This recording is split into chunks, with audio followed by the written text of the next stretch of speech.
আজি এয়া কাৰ্বি আংলঙত আমাৰ দাদাক ফাইনেলি ল'লে মেচিন আৰু তেওঁ হালধি মেচিনো ল'লে আৰু পূৰা মানে চব বস্তু হেৰি কৰি আমি আজি কাৰ্বি আংলঙত ডেলিভাৰী দিম। সেয়া গাড়ীত পেণ্ডিং মানে ফিটিং হৈ আছে আৰু লগতে অসমৰ ৰাইজক এইটো কওঁ যে আমি PMEGP কেনেকৈ ছাবচিডি পাব, মেচিনৰ কেনেকৈ ছাবচিডি পাব, এইটো আমি গাইড দি আছোঁ।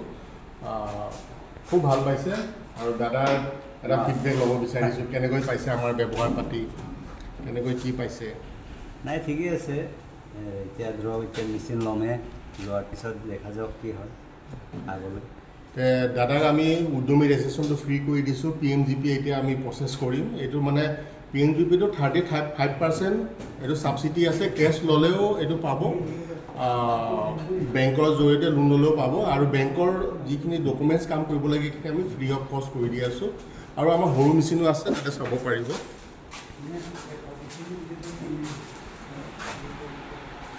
এইবিলাক হৈছে আমাৰ সৰু মেচিন। এইটো সৰু 30-35 হাজাৰ টকীয়া। এইটো দিনত আপোনাৰ কাম ভালমতে কৰিলে 1200-1300 টকা ইনকাম এইটো হয় আৰু এইটোতো আমি ছাবচিডি ব্যৱস্থা কৰি দি আছোঁ। লগতে এইটো সৰিয়হ পেৰা তেল আৰু ঘাঁহ কাটা তেল, এইখিনি গোটেইখিনি বস্তু আমাৰ তাত আছে, পাৰ্চো আছে, এইখিনি বস্তু গোটেই পাব। আৰু আপোনালোকৰ যদি লাগে আমাৰ কণ্টেক্ট নম্বৰ কল কৰিব, আপোনাক ফ্ৰী অফ ডেলিভাৰী দিয়া হ'ব। এইটো